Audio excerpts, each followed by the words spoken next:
امروز یک صحبتی شالی زمردی، ایرانی امریکایی که در امریکا در مدیا کار میکنه، در تلویزیون‌های خارجی کار میکنه و مسیح علی نژاد هم که همه میشناسید و حالا شالی زمردی با مسیح علی نژاد نشستند، با هم صحبت میکنند درباره انقلاب ایران، درباره کشتاری که رژیم جمهوری اسلامی انجام داده، زندانی کرده و تمام مسائلی که در این 100 و خورده روزی که اتفاق افتاده در ایران و یک انقلاب نوینی رو، انقلاب واقعی رو برای مردم ایران رقم زده صحبت میکنند. البته به انگلیسی صحبت میکنند و گاهی هم به فارسی هم با هم صحبت میکنند، باز دوباره انگلیسی صحبت میکنند. مصاحبهشو گوش کنید به خاطر اینکه حرفای خوبی میزنند. هر دو ایرانی هستند و هر دو دور از وطن. حالا شالی زمردی که در امریکا بزرگ شده، در اصل بزرگ شده امریکاست و در تلویزیون و جاهای مختلف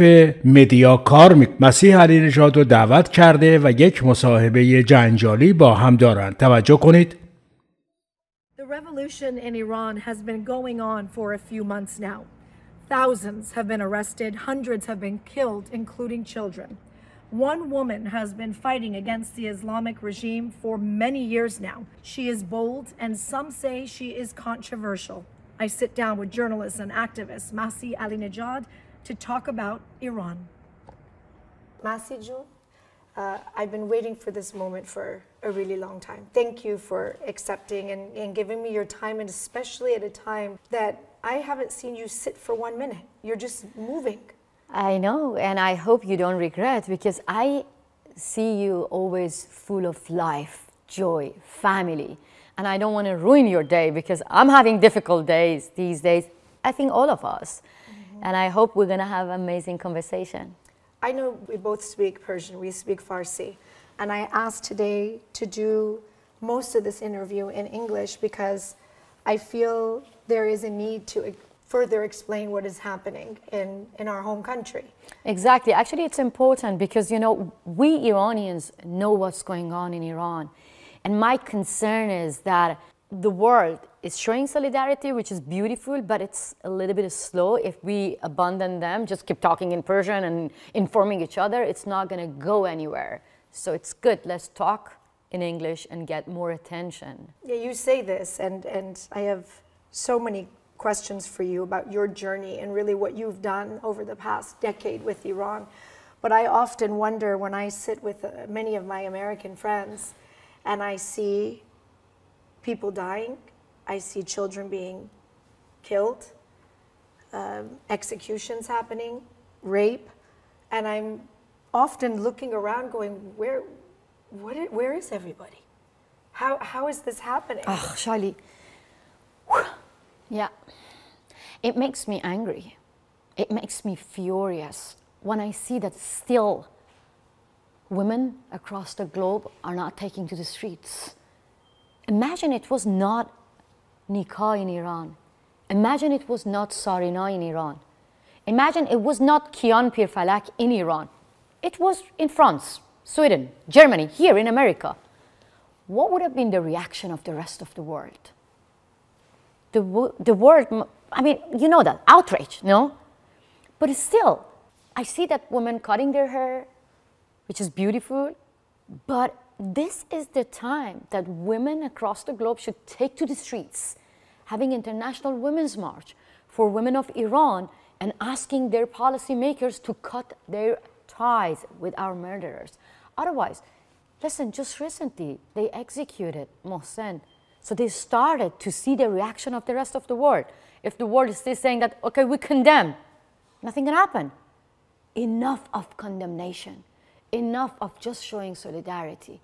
We need concrete actions, and we need to see global sisterhood in the streets everywhere. Like Women's March here in New York. My body, my choice. But suddenly, when it comes to Iran and Afghanistan, the same feminists, some of them, saying that, okay, my body can be mullah's choice as well. They wear hijab in front of Taliban, in front of Islamic Republic, not in Iran or Afghanistan, in the West, in their meeting with Taliban. Can you just show the pictures as well when we talk? because I really want people to see that why I'm angry. When my people are getting killed for saying no to Taliban and Islamic Republic, you wear hijab in front. You used to wear hijab. That's why I get angry. Because when I used to wear hijab, then I know that this is not my culture, and now I'm being told by some who never experienced Sharia laws, who never experienced living under Islamic Republic, Islamic regimes in Iran and Afghanistan, telling me that this is part of your culture. That's why, because I am the one, I know the best what my culture is. That was that I used to put on my head was the culture of ISIS, the culture of Islamic Republic, the culture of Taliban. And that's why I have the right to talk about compulsory hijab and Islamic Republic. Not, women here telling me that you're causing Islamophobia. Phobia is irrational. But my fear of Islamic states is rational because I don't want to get lashes. I don't want to get raped. I don't want to get, by raped, because girls from the age of 13 get raped in Iran. How? In the name of marriage laws. 13-year-old, then you say that this is halal دیگه halal. خب این ازدواجه نه نمیتونی تو داری اغراق میکنی تو داری زیاد میگی تو داری بزرگنمایی میکنی. It's not. خودت اگر یه دختر 13 ساله داشتی و قانون آمریکا این بود که الان بعد ازدواج بکنه اسمشو نمیذاشتی تجاوز؟ اصلا میذاشتی کسی بهت بگه this is your culture, let's not talk about it? No, this is the culture of barbaric mullahs. And I know it because I experienced hijab. And I'm not talking about a small piece of cloth. When I talk about hijab, it's the most visible symbol of religious dictatorship. You have been fighting for a really long time, Masi.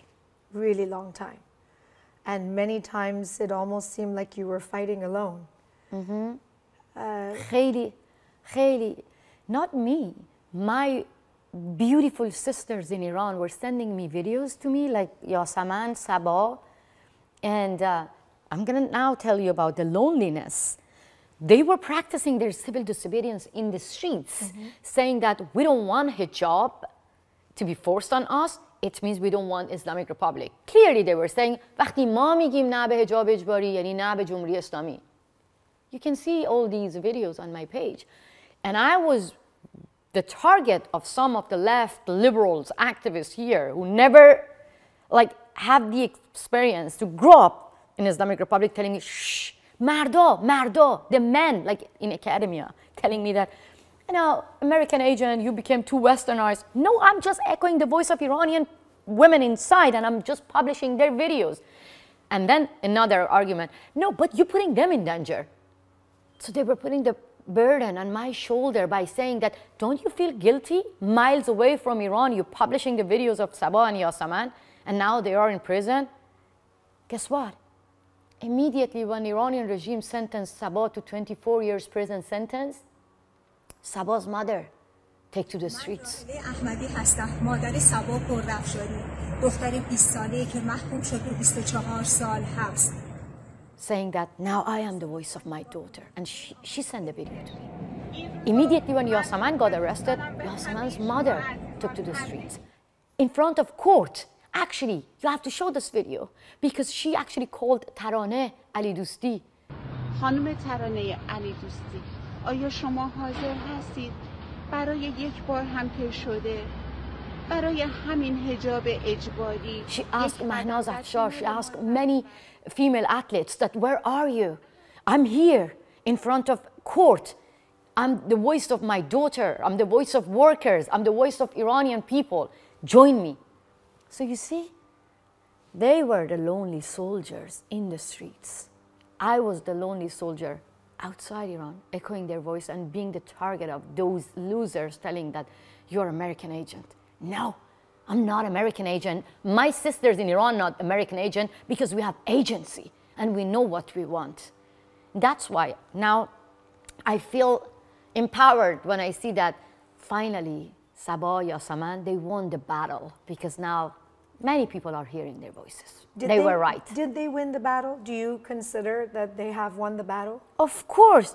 Look, now the mullahs are scared of teenagers in the streets. Now همه آخوندا وقتی مدرسه رو میبینن که دخترها تو خیابون حجابشون رو در میارن وحشت کردن. Look, when dictators are in fear, they execute people. It means that we already won this battle because for years and years they managed to put the fear inside us. So now دیوار ترس شکست. وقتی که فاطمه سپهری این مشهد the city that Khamenei was born, Fatima Sepehri from that city with hijab saying that I hate you Khamenei. زبون تو درازه. When women shoulder to shoulder saying that we want to end this regime. When they kill actually Puya Bakhtiari, but Puya's mother holding the picture of her son saying that come and arrest me because this country is like prison. It means that این آخوندا وحشت کردن و ببخشید فارسی میگم اینجا هم شلوارشون خیس کردن از ترس اینا. You know, they are scared of their people now and I think this is just the beginning of the end. We have covered uprising protest demonstrations in Iran for many, many years. Is it different this time? Of course. How many times in any uprising that we have covered that you see women in large number across Iran burning their headscarves? How many times? This is the first time in our history that women shoulder to shoulder with men burning one of the main pillar of the Islamic Republic. And that means we're going to burn the whole regime, you know? So, and another thing which makes it different, this is the first time that we see a sense of unity among Kurds, Turks, Baluch, men and women, Arabs, oppositions inside and outside. And another thing which makes it different, first time in our history that we see well-known athletes saying that we're no longer proud of being part of so-called national team, which is a propaganda tool, and they're quitting their job. Another different, this is the first time that well-known actress, no, removing their hijab and saying that we want to join Iranian people. So that actually shows you, it means that people are, the revolution itself happened inside people's heart. They know that this Islamic Republic will end and they want to be part of it. You said revolution. It is a revolution. Look, انقلابی که تو قلب آدم‌ها اتفاق افتاد. This is the first time that you see right after when the Iranian regime killed innocent teenagers, immediately the mother, instead of crying, mourning, shouting, and showing the anger and saying that now I am the voice of my daughter. Nika Shakarami, when she got killed, I was crying, you were crying. I mean, I'm sure every single of you were crying, no? But what happened? Nika Shakarami's mother facing to the camera. Wow, such a powerful moment, saying that I'm not gonna buy your wrong narrative that my daughter committed suicide. No, my daughter sacrificed her life for freedom, for what she wanted. Now I am the voice of my daughter and I am actually against the Islamic Republic. If this is not a revolution, how do you call it? In Kurdistan, they kill, like massacre happened. In Balochistan, massacre. They actually shot people from their back, no? But immediately people are in the streets and saying that, instead of saying that, you know, we are sad, crying, they're showing victory. And they're saying that this revolution needs blood. Oh my God, اصلا خودم باورم نمیشه. I cannot believe it myself that they're saying it. Like, when I listen to the voice of the father saying this revolution needs blood, I ask myself that, wow, where they get this power? That's why this is a revolution. Where did they get it? They are fed up with mullahs and seeing that their relatives are in America enjoying their luxury lives, you know. They are saying enough is enough. They believe that they have the power now. And that's why I said the revolution happened inside their hearts, you know. You mentioned just a few minutes ago the burning of the hijab. We've seen quite a few video pieces of this happening. There is a quote, Masi, that says the most powerful weapon on earth is the human soul on fire. Is that what you're referring to? that is happening in Iran right now? And how much of that fire would you say you are a part of?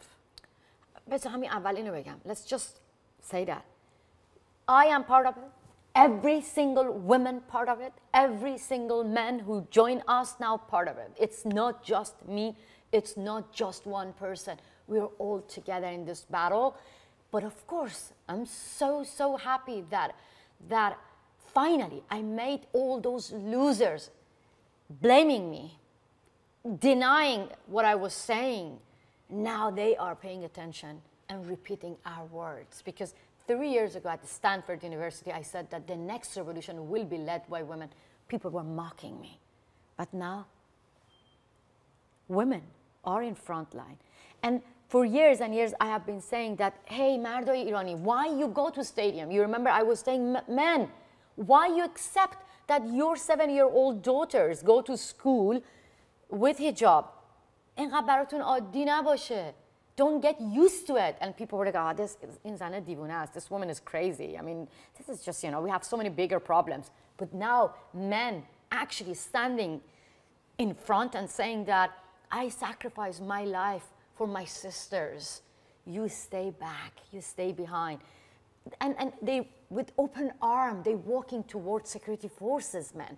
So you see? And that's why I say that it's very painful, but at the same time, it's powerful. Because men and women, oh my God, they are actually leading a historical revolution together. We are all part of it. Painful. Painful, Azizam. Painful. Look, freedom is not free. And that's what Iranian people know that.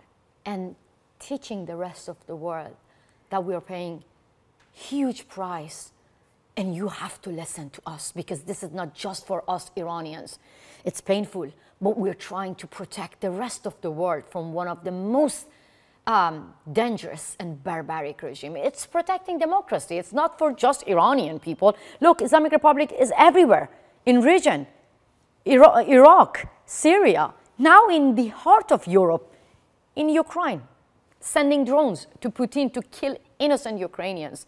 It is painful, but what is, I mean, for me, more painful is like to see that the rest of the world don't get it, that this is a fight that Iranian people are leading to protect democracy, not just to protect themselves. Let me tell you what is also painful. Your Instagram page is very difficult to watch. A lot of people unfollowed me. Don't. Hey guys, don't unfollow me. Because this is the moment. I see that a lot of people unfollowed my page and actually sending very nice message. We respect your fight, but we cannot watch the videos. I was like, I love you, but look, this is the reality in Iran. This is the daily basis in Iran. This is the life of mothers in Iran. So I actually got a message from one Iranian woman saying that how much I love you, but I want to unfollow you because I cannot watch this video, but I can cook for you.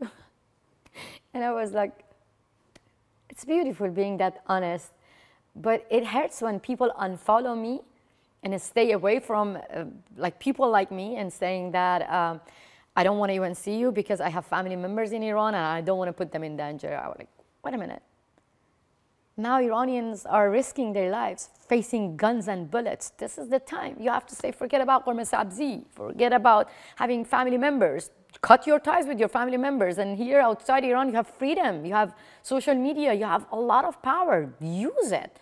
میدونی الان وقتشه. من خیلی قلبم از اون آدمایی میگیره که نه فقط اینستاگرام رو نگاه نمیکنن میگن درد داره، بلکه کلا میگن ما کاری نمیکنیم. چرا؟ چون خانواده‌ام تو ایران تو خطر میافتن. پابلیکلی به خانواده‌ات بگو ببین من شما رو ول میکنم، من میخوام اون آدمایی رو بغل کنم که دارن از جون مایه میذارن برای اینکه ایران آزاد بکنن. فکر میکنی برای من آسونه به برادرم بگم که خیلی دوستت دارم، ولی به برادرزاده‌های کوچیکم بگم my nephews, they're really little, like they have dream as well. They're telling me that, when you are loud and aggressive to Islamic Republic, then you're going to put the life of our father in danger. I love them, but I have to pick between my own family or my bigger family, like مادر پژمان, مادر امیر حسین, the mothers for justice, you know?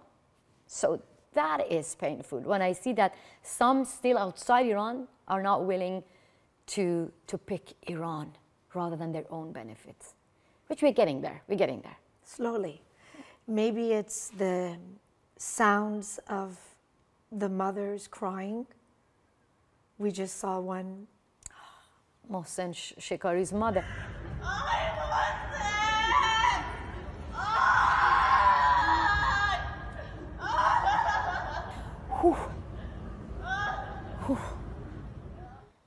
My ears, my laptop, my mobile phone are full of cries of these mothers, you know. And what bothers me that how come some Iranians in the West hear these cries and frustrations and is still saying that, you know, let's have a talk with the Islamic Republic. Let's just go back to the negotiation table about nuclear talk. That kills me. That makes me furious because, you know, I'm here to give a talk. I go everywhere. Still, I see some people from Nyack, from like Canadian activists saying that, you know, but still we have to stick with diplomacy. And I'm like, wait a minute, what kind of diplomacy? I mean, honestly, what kind of diplomacy would a government who does not understand the language of diplomacy, killing, torturing, raping, taking hostage, is in the DNA of the Islamic Republic and became part of their diplomacy. They take hostages, dual national citizens hostage, to bring the leaders of democratic country on negotiation table. And that breaks my heart, you know. این منو دیوونه میکنه که گریه های این مادرها رو میشنویم ولی هنوز حاضر نیستیم بگیم ما اشتباه کردیم. منم اشتباه کردم. هممون اشتباه کردیم. This is the time that we have to get together. و دلتون نمیخواد بخشی از این انقلاب باشین؟ We have to be part of this because sooner or later Iranian people manage to bring this regime down. Let's be part of it. You were saying earlier the beginning of the end. I think anybody who is Iranian in Iran, and especially those outside of Iran who have been watching this, the reality has crossed their mind in some way that they said, could I really, could it? I can go back. I can go back and see this country. For many, they fled. They did not get to grow up in their home. And I think this became evident, at least it did for me, when I was out at these big demonstrations. And I'm looking around to all these people. Like, all these people didn't get to grow up in their home. They didn't get to grow up at home. I mean, this is 21st century. I cannot believe we're sitting here and we're talking about one of the most basic right to live in our home and to hug. دلم برای مامانم تنگ شده. باورم نمیشه که ما نشستیم اینجا داریم راجع به این حرف میزنیم که دلم خود مادرم رو بغل کنم. I want to hug my mom and I cannot do it because I practiced my freedom of expression. Because I say that I want to have dignity. Because I say that I don't want religion to interfere in my personal life. مادر من خودش religious. My mom is a beautiful woman wearing hijab. But I don't want religion making decision for my body, for my life, for everything, for politics, for arts. Is that too much to ask? So, but yeah, this is the beginning. I have a feeling, like not me, millions of Iranians, even the family members of many political prisoners, many who got killed, they saying that the end is near. If just we get united. But Iranians have a problem with that, no? Unity is the key to win this battle. You know, I had a meeting with President Macron, and I told him that I was angry and furious when I saw that you shook the hand of Ibrahim Raisi. And he told me that France is all about diplomacy. I said that, no. France to many of us across the globe is also about revolution. No? France respects revolutionary thoughts and ideas. So France can be the first country to recognize one of the most progressive revolution which is taking place in Iran. He loved that, you know, and he said, yes, I'm ready. And he did. He called the press in the meeting. He said, call the press. I want to recognize this revolution. Are you ready? Are Iranians ready? Can you bring a coalition or a group of political or civil society activists or, you know, human rights activists all together here saying that what you want and what can we do? And I was like, of course. And I'm still working. Getting united is not easy, but I'm still working because it's very important that this time is not about me. It's not about one individual activist or leader. It's about Iran.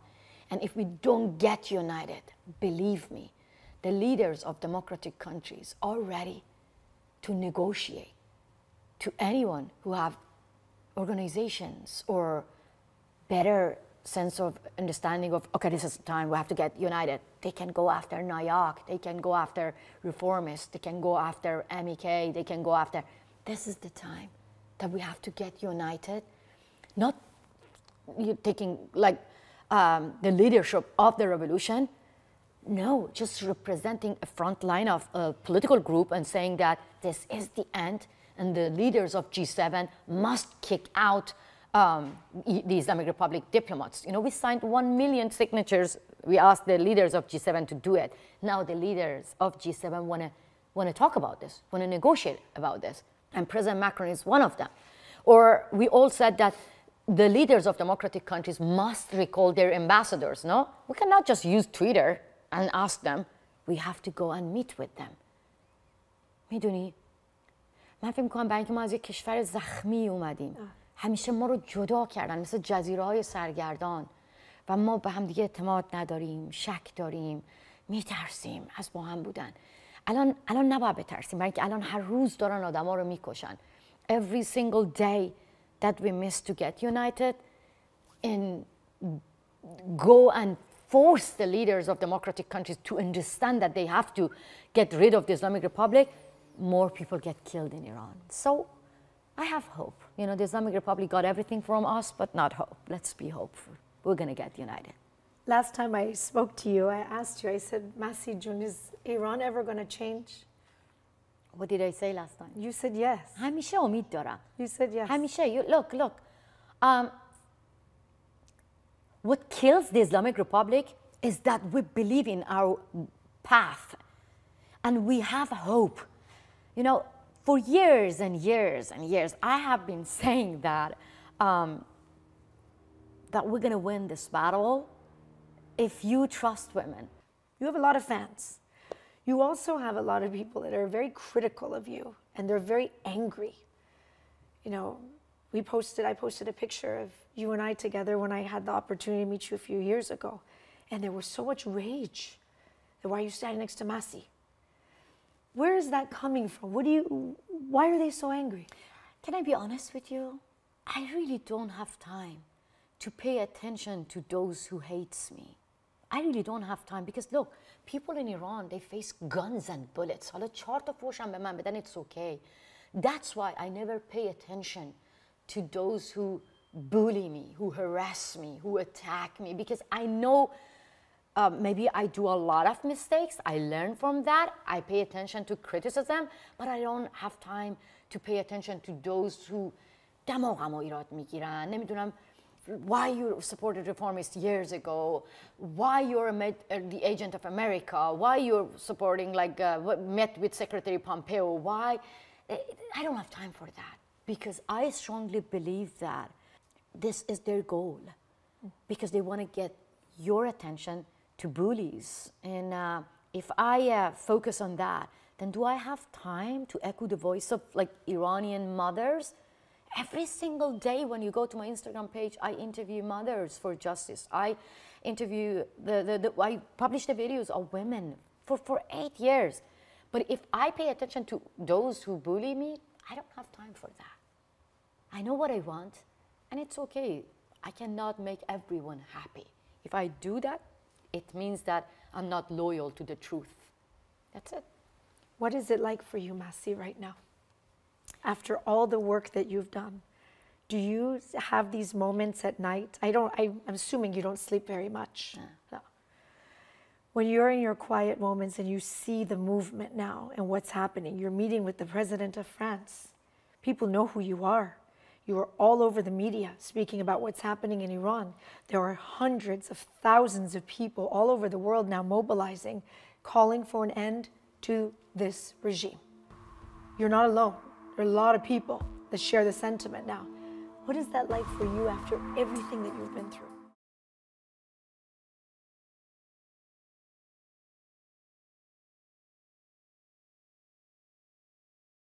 امیدوارم از این صحبت‌هایی که انجام شد خوشتون اومده باشه، لذت برده باشید. تا برنامه دیگر، بدرود.